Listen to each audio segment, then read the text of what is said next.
नमस्कार, मी सारिका आणि छोटीशी आशा या माझ्या चॅनलवर सगळ्यांचे सहर्ष स्वागत आहे। कशा आहात? आशा करते स्वस्त असाल, मस्त असाल, आनंदी असाल आणि हसत असाल। तर चला आज आपण व्हिडिओ बघूया की सगळ्यांची दिवाळी मस्तपैकी झाली, छान छान कपडे घातले, छान छान वस्तू घरात आणल्या, अजून बरच काही आपण खरेदी केली किंवा काय केलं, पण दिवाळी नंतर लागते ती वाईट नजर, बुरी नजर, इव्हल आय। या सगळ्यावर रामबाण उपाय घेऊन आज मी तुमच्याकडे आली आहे। कुणाला दिवाळी झाल्यावर, आज दिवाळी झाली, आता काल दिवाळी संपली, यापुढे कुणाचं अंग जड होणार आहे, कुणाला डोळ्यावर सारखी झापड राहणार आहे, कुणाला माणसांच्या जाऊ वाटणार नाहीये, कुणाशी फोनवर बोलू वाटणार नाहीये, स्वप्न वाईट वाईट पडतील, नाती अचानक तुटतील, प्रेम अचानक तुटेल, मैत्रिणी अचानक तुटतील। या सगळे प्रकार ज्यांना ज्यांना व्हायला लागले आहेत त्यांनी समजायचं आपल्यातली सकारात्मक ऊर्जा संपलेली आहे, इव्हल आयनं किंवा वाईट लोकांनी त्याला दृष्टी लावली आहे आणि आपल्याला हे सगळे त्रास होत आहे। कधी डोकं जड होईल, कधी डोळे जड होतील, आपल्याला डोळे उघडायचे पण डोळे उघडूच शकत नाही। हे सगळे वाईट नजर लावलेल्यांचे प्रकार असतात आपल्या घराला। तर ह्याच्यातनं सुटका तर मिळाली पाहिजे। कायमच आपण निगेटिव्ह ऊर्जेमध्ये नाही राहू शकत, आपल्याला पॉझिटिव्ह ऊर्जा पण पाहिजे। मग त्यासाठी काय केलं पाहिजे? तर त्यासाठी काय नजर काढायची घराची आणि कशी करायची याच्यावर तर आपण बोलणारच आहोत। पण त्याआधी तुम्हाला एक सांगते मी की ओरा बूस्टर हा आपण नवीन तयार केलेला आहे। एक ओरा बूस्टर आणि एक पंचमुखी हनुमान, दोन्हीतलं जर एखाद्या व्यक्तीलाच नजर लागत असेल तर ओरा बूस्टर कायम त्यांनी जवळ ठेवावं। ही ओरा बूस्टर लिहिलेलीच पंचधातूची प्लेट असते, याच्यामध्ये एवढी ताकद असते की ती आपल्यापाशी निगेटिव्ह ऊर्जा येऊच देत नाही, एवढी ही चिप असते। तुम्ही घरात ठेवू शकता, शोकेस मध्ये ठेवू शकता, ते घरात ठेवू शकता, कुठेही ठेवू शकता। त्याच प्रकारे सगळ्यात जास्त ताकद कोणाच्यात आहे निगेटिव्ह ऊर्जा कमी करायची? तर पंचमुखी हनुमान मध्ये। तर ती पण चिप आपल्याकडे आहे। तर या दोन चिप पैकी कोणतीही चिप तुम्ही वापरू शकता किंवा एखाद्याला खूपच नजर लागते, सगळ्यांना माहिती आहे ह्याच्यात काही तोटा नाहीये, काही नाहीये, चांगली नजर आहे तशी वाईट नजर ही समाजात आहे। कोणाला सध्या कलियुग आहे, कुणाचं कुणाला बघवत नाही, मग ती सख्खी असू दे, जोडलेली असू दे, नाहीतर जगाची ज्याच्याशी आपल्याला काही संबंध नसू दे ती सुद्धा माणसं आपल्याला जळत असतात। मग यावेळी काय केलं पाहिजे? तर यावेळी असं ओरा बूस्टर आपल्या जवळ पाहिजे, त्यावेळी या लोकांची वाईट नजर लागत नाही। नाही तर आपली मुलं परदेशी शिकतात, आपली मुलं चांगल्या मार्काने पास होतात, आपल्याला चांगल्या सुना येतात, आपल्या लेकी चांगल्या घरी नांदायला जातात, या सगळ्याला नजर लावणं, आपला नवरा आपल्यावर खूप प्रेम करतोय, आपली मुलं आपल्यावर खूप प्रेम करतायत, बाहेरची लोक आपल्याला छान छान म्हणतायत, अशा सगळ्या वेळी कुणी ना कुणी जळतं आणि वाईट नजर लावतं आणि त्यावेळी आपल्याला या सगळ्या गोष्टी घडायला सुरुवात होतात। आपण आपला बंगला सजवलाय, मस्त पैकी लाइटिंग केले, तरी पण शेजारची म्हणून जाते, बघा त्यांचा कसा बंगला सजला आणि आपला कसा सजला नाही, बरोबर आहे? त्यावेळी काय होतं? ती वाईट नजर असते त्यांची, ती त्यांना मिळालं नाही आणि आपल्याला मिळालं, यामुळे ती वाईट नजर असते। प्रत्येकाच्या आयुष्यात हेच आहे, याच्यात मी काही एक खोटं बोलत नाहीये की नजरबाधा ही होतेच होते। तर तुम्ही या दोन गोष्टी नजरबाधेसाठी वापरू शकता। ब्लॅक क्रिस्टल आपला वापरू शकता, इव्हल आय ब्रेसलेट वापरू शकता, बरंच काय सुलेमानी हकीक ब्रेसलेट वापरू शकता। हे तर सगळं आहे, हे ज्यांना वापरायचे त्यांनी वरती दिलेल्या नंबरवरती संपर्क करा। याच्या प्लेटच्या किमती विचारण्यासाठी सुद्धा वरती दिलेल्या नंबरवरती संपर्क करा। सुरी वापरू शकता, खतरनाक जे दुश्मन आहेत आपले त्यांना त्यांचं नष्ट करायला, त्यांची बुरी नजरच आपल्याला लागली नाही पाहिजे, त्यांनी आपल्या घराकडेच नाही पाहिलं पाहिजे ह्याच्यासाठी। आता परवा तुम्ही सगळ्यांनी मला विचारलं होतं, ताई लिंबाचा ग्लास तू दाखवलास पण ती रेमेडी तू आम्हाला सांगितली नाहीस, तर काय रेमेडी आहे? ती रेमेडी पण सांगते आणि दृष्ट काढायचे अजून उपाय पण सांगते। तर आपल्या घरामध्ये आता वाईट ऊर्जा आहे का नाही हे चेक करण्यासाठी लिंबाचे जे तुम्हाला मी दाखवलं परवा, ते की एक ग्लास भरून पाणी घ्या, त्याच्यामध्ये विदाऊट कुठेही डाग न पडलेलं एक लिंबू त्याच्यामध्ये ठेवा, 2 ते 3 दिवस वाट बघा, ते लिंबू जर तरंगत राहिलं तर समजा इथं निगेटिव्ह ऊर्जा नाही, आपल्याला घराला कोणत्याही प्रकारची दृष्ट नजरबाधा झालेली नाही। पण जर ते लिंबू तुमचं खाली बुडलं तर लगेच समजायचं, 2 ते 3 दिवसात ते खाली बुडलं तर समजायचं की या घराला नजरबाधा झालेली आहे। आता घराला नजरबाधा झाल्यावर काय करायचं? तर या दोन गोष्टी वापरायच्या, या वापरायच्या नसतील, घरातल्या सगळ्यांनाच होते, अशा वेळी कधी लिंबाचा प्रयोग कधी करून बघायचा की घरातल्या सगळ्यांनाच नजर लागली आहे का हे आपल्याला चेक करायचं असेल तर हे करून बघायचं। आणि कायमस्वरूपी ठेवलं घरात तसं तरीही चालतं. तुमची एक सेफ जागा असावी, जास्तीत जास्त लोकांची त्याच्यावर नजर न जावी या ठिकाणी. बऱ्याच ठिकाणी तुम्ही म्हणाल हॉटेल वगैरे या ठिकाणी आपली नजर जावी असं ठेवतात, पण ते चुकीचं आहे.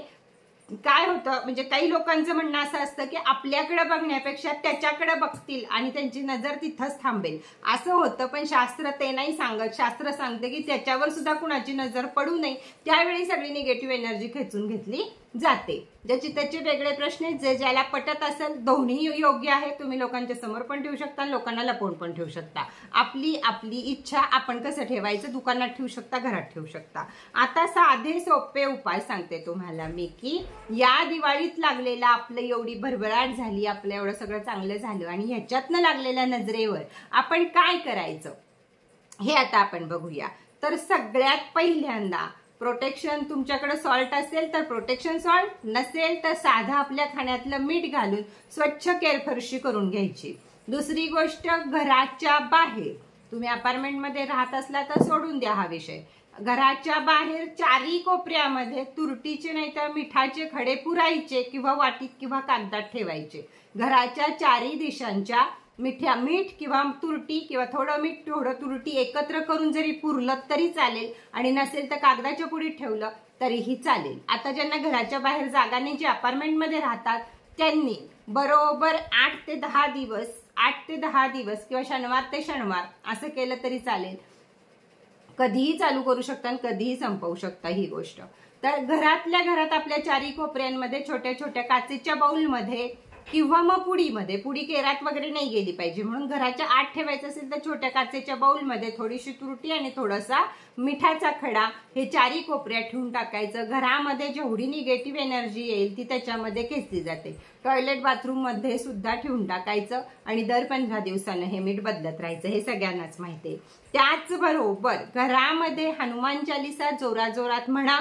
अगर स्पीकरवर कमीत कमी 5 वेळा, 10 वेळा, 15 वेळा सकाळपासून उठल्यापासून आणि तिन्ही सांजला असं मिळून हनुमान चालीसा लावत जा. बजरंग बाण लावत जा. आपल्याला आता बोलत बसायला वेळ नसतो, वाचत बसायला वेळ नसतो. पाठ असेल तर काम करताना गुणगुणू नये म्हणून स्पीकरवर लावा. घराचा सुद्धा संपूर्ण आपला निगेटिव्ह ऊर्जा निघून जाते. कारण कलियुगामध्ये मारुती रायासारखं कोणी नाहीये की ती आपली निगेटिव्ह ऊर्जा काढून टाकतील. त्याच्यामुळे आपल्या घराला लागलेली नजर काढायचा एकमेव इलाज आहे ते म्हणजे मारुती राया. म्हणून हनुमान चालीसा आणि बजरंग बाण हे आपल्याला युट्यूबवर लावा, स्पीकरवर लावा, कुठेही लावा, लावून ठेवायचे आहेत रोजच्या रोज. त्यामुळे घरामध्ये कोणतीही नजरबाधा होणार नाही.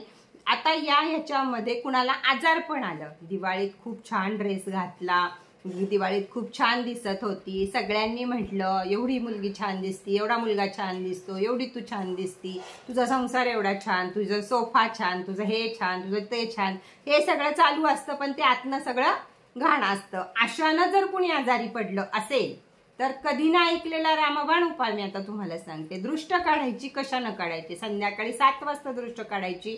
रविवार सोडून कोणत्याही दिवशी एक पिंपळाचं पान घेऊन यायचं, त्याला मोहरीचं तेल लावायचं, त्या माणसाच्या अंगावरून म्हणजे त्याची उंची डोक्यापासनं पायापर्यंत असं 7 वेळा घ्यायचं. त्याच्यानंतर त्याला हात आपण जे रेकीमध्ये करतो की दोन्ही हात लांब करायचे आणि त्याचा संपूर्ण ओरा म्हणजे जर तुम्ही ते पान हातात धरलं तर असं करून इकडनं खालीपासनं पायापासनं पुन्हा वरती डोक्यापर्यंत यायचा, असा संपूर्ण ओरा त्याचा क्लीन करायचा आणि ते पान गॅसवर जाळून टाकायचं आणि त्याची जी राख झालेली असती ती बेसिंग मध्ये घालून फ्लॅश करून टाकायची, पाणी ओतून टाकायचं, घालवून टाकायचं त्याला. त्या माणसाची नजर उतरते. देवापाशी तुमची उदी जी असेल, महाराजांची असेल, बाबांची असेल, अजून कशाची असेल ती त्या आजारी माणसाला लावायची. नसेल काही घरात तर काळा काजळ लावायचं.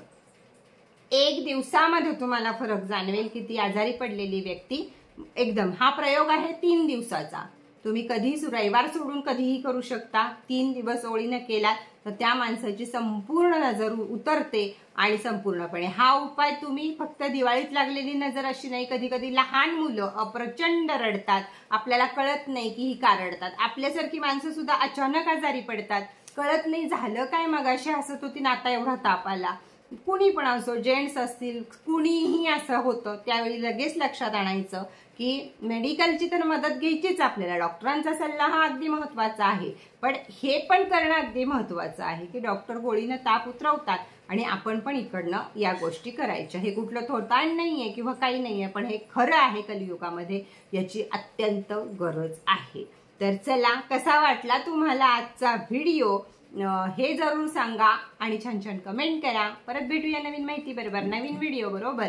जे काही हवं असेल ते या नंबरवरती संपर्क साधा.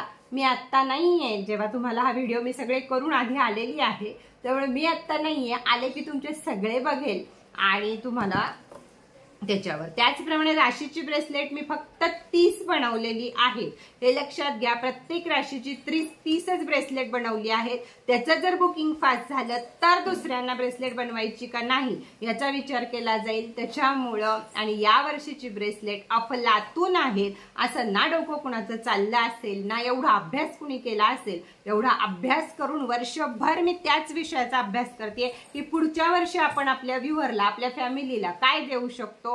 त्यामुळे पोटली सारखंच अफलातून हे ब्रेसलेट असणार आहे. तर ह्याच्या ब्रेसलेटसाठी, राशीच्या ब्रेसलेटसाठी बुकिंग फास्ट करा. राशी आपल्याला नावरस नावाची घ्यायची आहे, ना की चालू नावाची. अगदीच जर तुम्हाला माहीतच नाहीये तर मग तुम्ही चालू नावावर गेले 20-25 वर्ष तुम्ही जर एकच नाव वापरताय की तुम्हाला नावरस नावच माहित नाहीये, तर तुम्ही नावरस नावावर सुद्धा ते ब्रेसलेट घेऊ शकता. बुकिंग फास्ट करायची आहे, एवढंच लक्षात ठेवा. वरती दिलेल्या नंबरवरती संपर्क साधा. तिथं स्टेटस असतात, तिथं तुम्हाला किमती कळतात, सगळं कळतं, तर तिथं जाऊन तुम्ही संपर्क साधा. तर चला, आजचा व्हिडिओ इथेच बास करूया. परत भेटूया नवीन माहिती बरोबर, नवीन व्हिडिओ बरोबर. तोपर्यंत टाटा, बाय बाय.